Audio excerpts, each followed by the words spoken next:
Buenas noches y bienvenidos a Un Toque de Romero.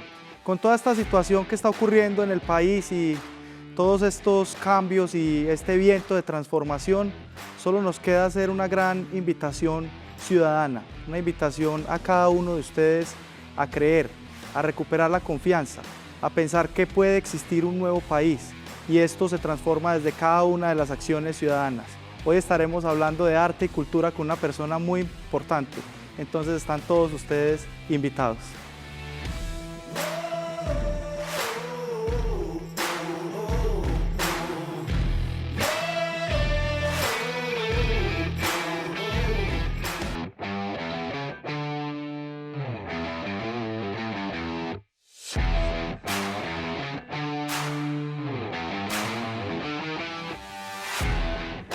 Estamos esta noche con un invitado muy importante de la ciudad de Medellín, sobre todo en estos tiempos que está viviendo el país y que están viviendo las ciudades principales. Se trata nada más y nada menos que del secretario de la no violencia de Medellín, Juan Carlos Upegui.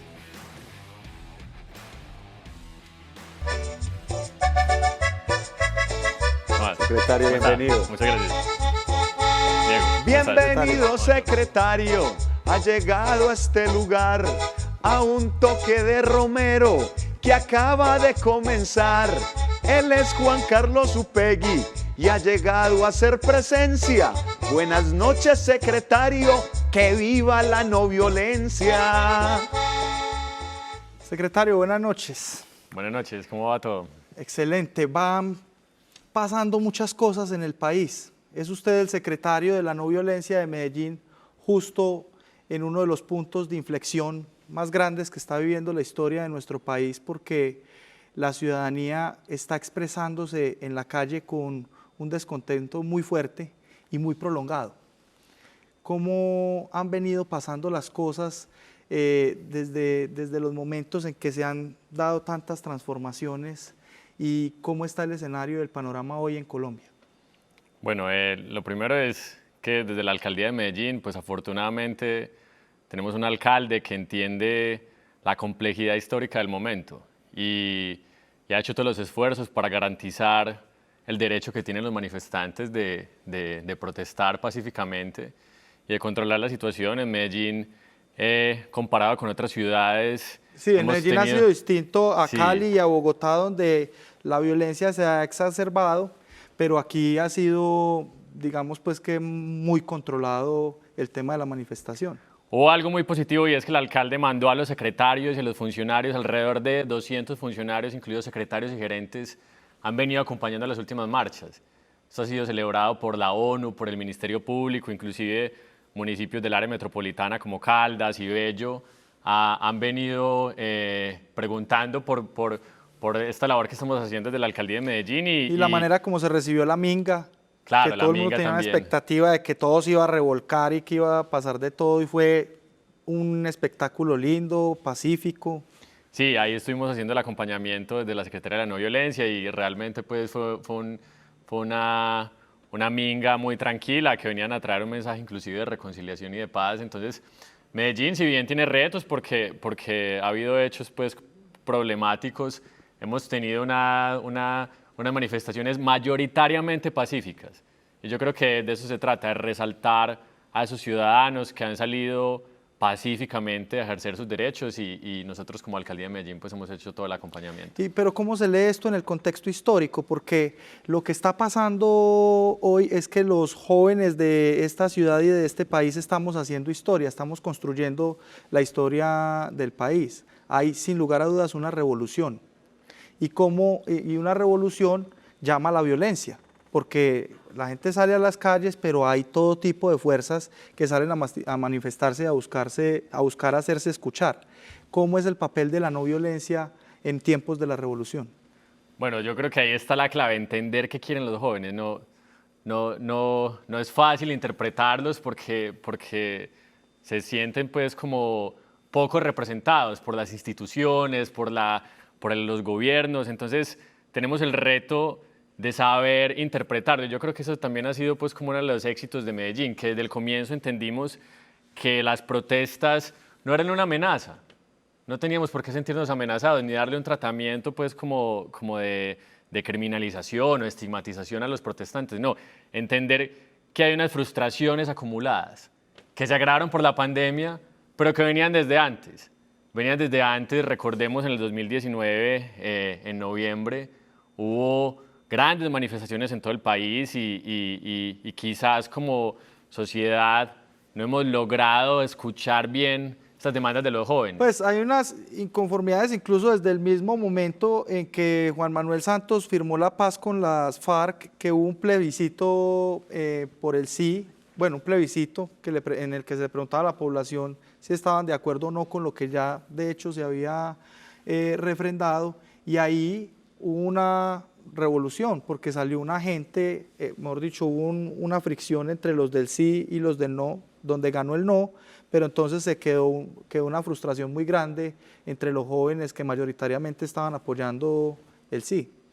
Sí, hay gente y analistas que hablan de una ruptura generacional. Parece que los jóvenes están presionando por un país diferente, y una de las cosas que vienen pidiendo los jóvenes es la implementación de los acuerdos de paz, no tener que vivir en un país en guerra, pues porque para los jóvenes la guerra hace parte como de esas cosas del pasado.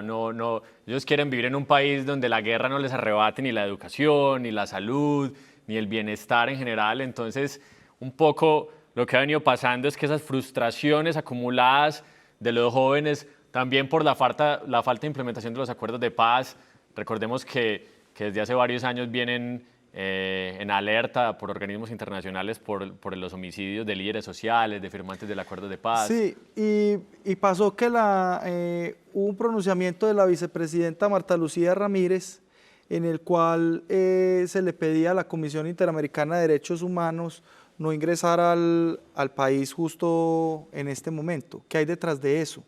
Del hecho, porque usted ahorita mencionaba que la ONU estaba acompañando al gobierno antioqueño, pues al gobierno municipal de Medellín, en todo este proceso pues de garantizarle los derechos humanos a los ciudadanos. Yo creo que hay varias formas de leer lo que está pasando. Algunos creen que estamos repitiendo los mismos ciclos de violencia, otros ven esto como las violencias que surgen necesariamente en los posconflictos. Cuando uno analiza los posconflictos en diferentes países, se ve que hay periodos de violencia después de que se firman los acuerdos. Gracias también al acompañamiento internacional que ha tenido pues, el acuerdo de paz en cabeza de la misión de verificación de la ONU, pero también países como Noruega, Suecia, Inglaterra, ahora Estados Unidos, hay una presión hacia Colombia para que se implementen los acuerdos de paz, y nosotros como Alcaldía de Medellín somos una de las ciudades que más en serio se han tomado esta agenda, y pues sí, también bajo el liderazgo del alcalde estamos desarrollando toda una estrategia para que Medellín lidere la implementación de los acuerdos de paz en Colombia.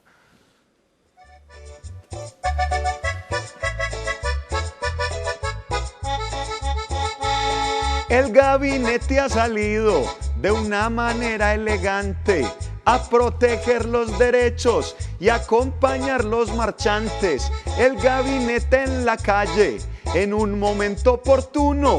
Eso es un mensaje claro, y es que todos somos uno. Secretario, usted hablaba de las violencias que se dan posteriores a la firma de un acuerdo de paz, y es que eso ocurre porque se firman los acuerdos, se disminuye, pues digamos que la violencia propia de la guerra por la cual se firmaron los acuerdos, pero la ciudadanía del común no logra percibir del todo que las cosas cambian. Es decir, la pobreza sigue creciendo, la inequidad, el índice de Gini terrible, hay incluso una destrucción del tejido empresarial que podría ser el motor de riqueza del país. Hacia afuera tenemos una imagen devastada. ¿Qué cree usted que va a ocurrir en el futuro próximo? ¿Dónde va a terminar esto? Porque hay un paro que está prolongado, es una cosa que no para, y uno no podría avisorar fácilmente el final. ¿En qué va a terminar esto?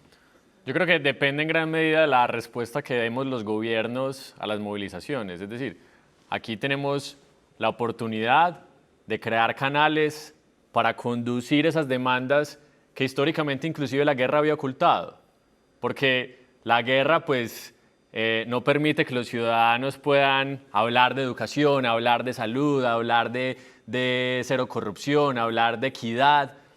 Con la finalización de la guerra y el conflicto, en particular pues con la guerrilla de las FARC, que era uno de los conflictos más complejos del mundo, también se abrió un nuevo espacio democrático para que la ciudadanía hiciera nuevas demandas. Entonces, en gran medida lo que puede pasar en este momento es que tenemos una oportunidad de construir una agenda democrática. Si los gobiernos sabemos escuchar, si sabemos interpretar los deseos de cambio que tienen los jóvenes en este momento en las calles. Pero hablamos de los gobiernos locales, porque el gobierno nacional, ha habido una solicitud muy grande de la ciudadanía al gobierno nacional a imponerle atención al tema de las muertes de líderes sociales. Eso no ha recibido una respuesta clara por parte, pues, digamos, del Estado. ¿Qué va a pasar con esto? Incluso todos los días se engrosan las cifras de líderes sociales fallecidos. Sí, ahí yo creo que es muy importante, pues, entender que más allá de los gobiernos, pues los estados deben tener continuidad en sus políticas. Los acuerdos de paz están en la Constitución, son unos acuerdos de Estado y no deberían depender tanto de las visiones políticas de los gobiernos de turno.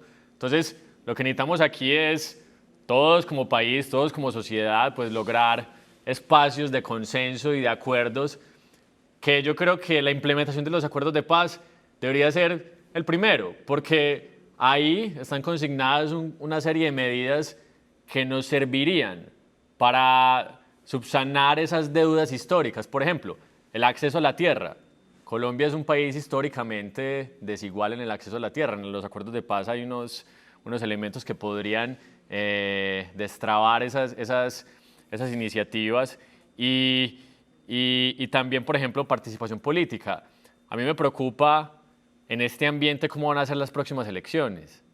Más controversia, más discursos de odio, más discursos de miedo. No, hay que Pero yo romper creo que va a eso. haber una ciudadanía más consciente, porque ya hay una gente que se está dando golpes de pecho porque se les advirtió 20.000 veces que este gobierno iba a destruir los acuerdos de paz, y pues aquí está el resultado, ¿cierto?, de lo que está pasando en el gobierno nacional. Pero también hubo un hito importante que provino de la rama judicial, que fue devolverle las 12 curules de paz al Congreso de la República. ¿Usted cree que eso va a cambiar las cosas? A las víctimas, pues. Eso es muy importante. ¿Por qué? Pues recordemos que hubo un tiempo en que en Colombia no se podía hablar de conflicto armado. Y solo el hecho de reconocer las víctimas nos tardó muchos años. La ley de víctimas justo está cumpliendo 10 años, se acaba de extender 10 años más. Es una ley, la 1448, que ha permitido brindarle reconocimiento a las víctimas, reparación, pues no con todas las oportunidades que deberían tener y con todas las medidas de reparación, porque tenemos 9 millones de víctimas.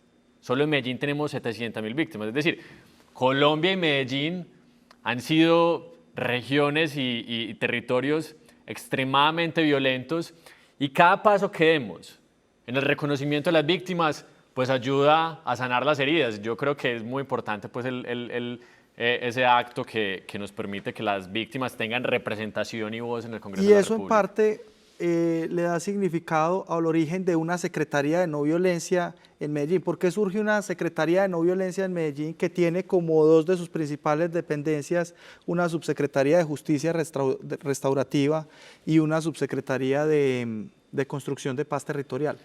Bueno, Medellín fue la ciudad más violenta del mundo hace 30 años, justamente, con un récord que no se ha superado por ninguna otra ciudad. Sin embargo, no teníamos una institucionalidad para la paz. La agenda de paz en Medellín era construida por la sociedad civil, en los barrios, en los territorios, sobre todo por mujeres. Las mujeres han en Colombia y en Medellín liderado la construcción de paz en los territorios, en los barrios, los maestros. Yo creo que el rol de las instituciones educativas resistiendo la violencia en los barrios de Medellín, eso lo tenemos que comprender muy bien, porque fueron los profesores y las comunidades educativas que muchas veces resguardaban a las comunidades de grupos armados, de las diferentes violencias que se veían en el territorio. Sin embargo, no había una institucionalidad para la paz. Esto cambia pues con el liderazgo del alcalde de Medellín, Daniel Quintero, quien fue el gerente del sí en el plebiscito en Medellín, quien siempre... Que tiene historia pues en la defensa de los derechos y las libertades individuales en el país, pues. Sí, y tiene de alguna forma una historia en la defensa de la paz y en la defensa de los acuerdos. Entonces, cuando ya llegamos a plantear el plan de desarrollo, vemos que la estructura administrativa de la ciudad no tiene una institucionalidad para la paz. Se hace un estudio técnico, el estudio técnico arroja dos posibilidades, una gerencia o una secretaría. La gerencia no tiene capacidad de ejecución presupuestal, se encarga más como de articular y de coordinar. Y una secretaría que tendría pues la capacidad de ejecución presupuestal. El alcalde escoge la secretaría por la importancia que tiene el tema de paz en el plan de desarrollo, en su proyecto. Y se crea la secretaría con dos subsecretarías. La subsecretaría de Justicia Restaurativa ha sido reconocida como una innovación en paz por la ONU, por el Ministerio de Justicia. Que la justicia, pues para explicarle a los televidentes de Un Toque de Romero, la justicia restaurativa es la que busca que los jóvenes o los penados y los pospenados puedan rehacer su vida digamos que en el orden civil sin enfocarse en el delito nuevamente. Sí, es muy complejo porque... Es darle una oferta de oportunidades a los pospenados, pues. Es muy complejo porque la paz siempre está atravesada por la discusión de la justicia. Recordemos que eso fue una de las principales, de alguna forma, debates más álgidos en el plebiscito, es la justicia, hasta dónde sacrificamos la justicia en pro de la paz. Y entonces la justicia restaurativa lo que hace es traer una solución humanista al problema de la guerra, y es, ¿qué queremos? Restaurar el daño. Y para restaurar el daño tenemos que reparar las víctimas y reconocerlas, es lo primero. No hay justicia restaurativa sin reconocimiento y reparación a las víctimas. Pero también con canales para los responsables y la comunidad de resarcir el daño, de restaurar el daño, ¿a través de qué? De la verdad, de la reparación y sobre todo las garantías de no repetición. La justicia restaurativa lo que busca es que lo que pasó no se repita, que los niveles de violencia que fueron desmedidos para cualquier sociedad nunca se repitan. Entonces aquí lo que quisimos fue crear un ecosistema innovador, porque tenemos al equipo de víctimas, pero también tenemos el sistema de responsabilidad penal para adolescentes, los jóvenes que tempranamente cometieron algún delito y que el Estado tiene que asumir una corresponsabilidad, porque un joven que comete un delito tiene una responsabilidad. Es a su vez víctima del ecosistema que no le permitió otras posibilidades. Claro, ¿dónde estuvo el Estado? Entonces el Estado es responsable. Es un hueso difícil de roer para muchas personas. Sí, es complejo, pero también está el equipo de reincorporación que acompaña a todos los firmantes de los acuerdos de paz, a los desmovilizados de las autodefensas. Está también el proyecto de intervención social en cárceles, cómo llevamos oportunidades que permitan la resocialización, sobre todo en las personas que están próximas a salir. Porque tenemos un reto como sociedad y es, una persona cumple su sanción, sale a la sociedad. Porque en la sociedad está cancelada. Claro, y tenemos que de alguna forma crearle canales para que reconstruya su vida y pueda aportarle productivamente, y entonces ahí tenemos el reto pues desde la Secretaría de No Violencia crear estrategias para que todos estos actores que les estoy diciendo puedan trabajar juntos y restaurar, por eso el nombre, justicia restaurativa, restaurar el daño que causó la violencia.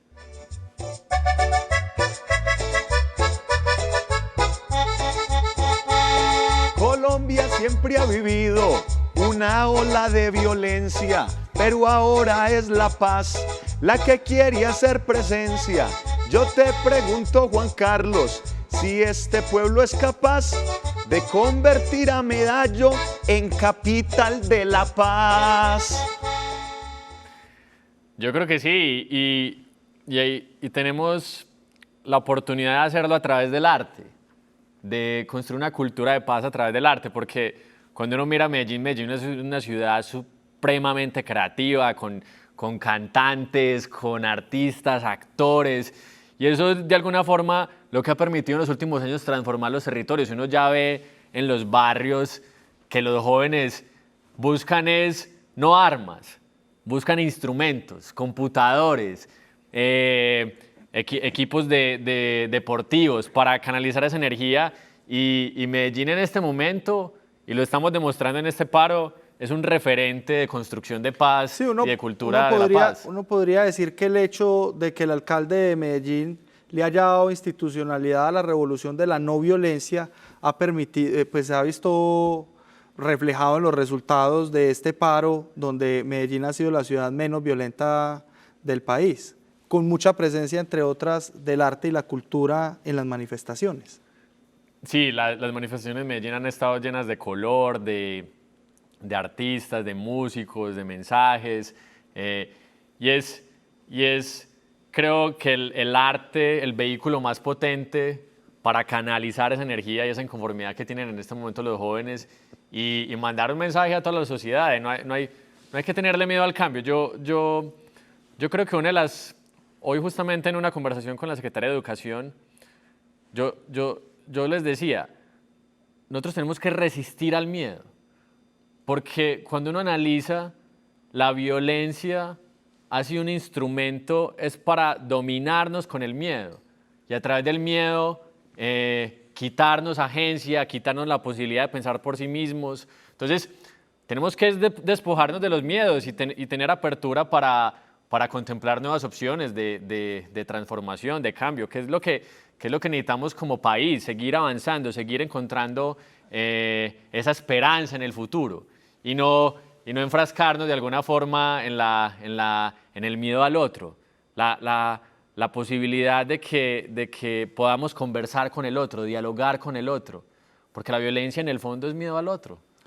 Y parte del éxito, secretario, para ir finalizando, porque el tiempo en televisión es corto, del éxito que tuvo, digamos, el gobierno de Medellín en el manejo de este paro, obedece, digamos, a unos comités muy importantes que se sientan de institucionalidad a pensar en la defensa de esos derechos humanos, que es el Comité de Derechos Humanos y el COMPAS, el Comité Municipal de Paz.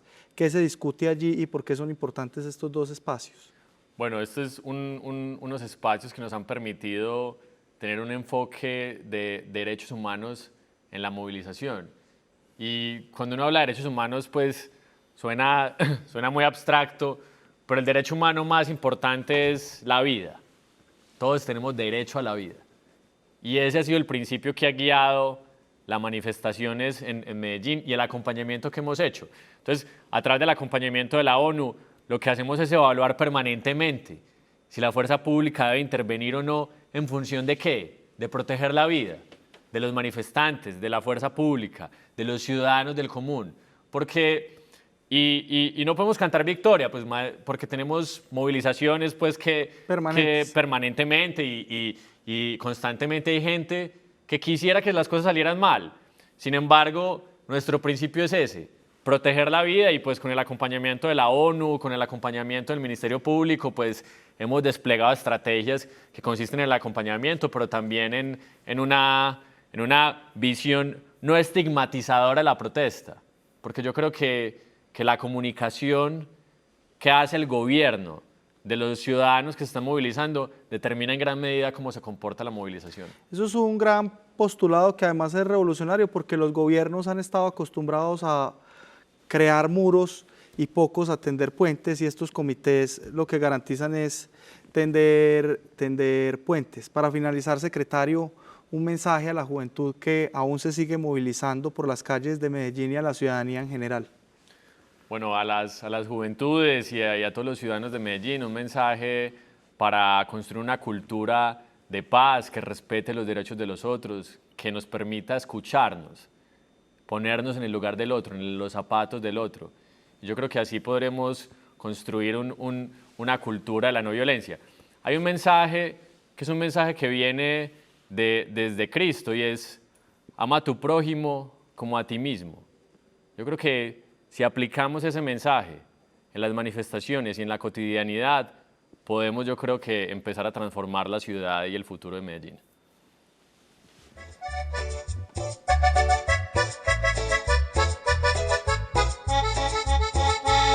Ahora nos despedimos y lo hacemos sin reproche. Ahora decimos gracias y a todos muy buenas noches. Aquí nos seguimos viendo y yo lo digo primero. Buenas noches y nos vemos en un toque de Romero.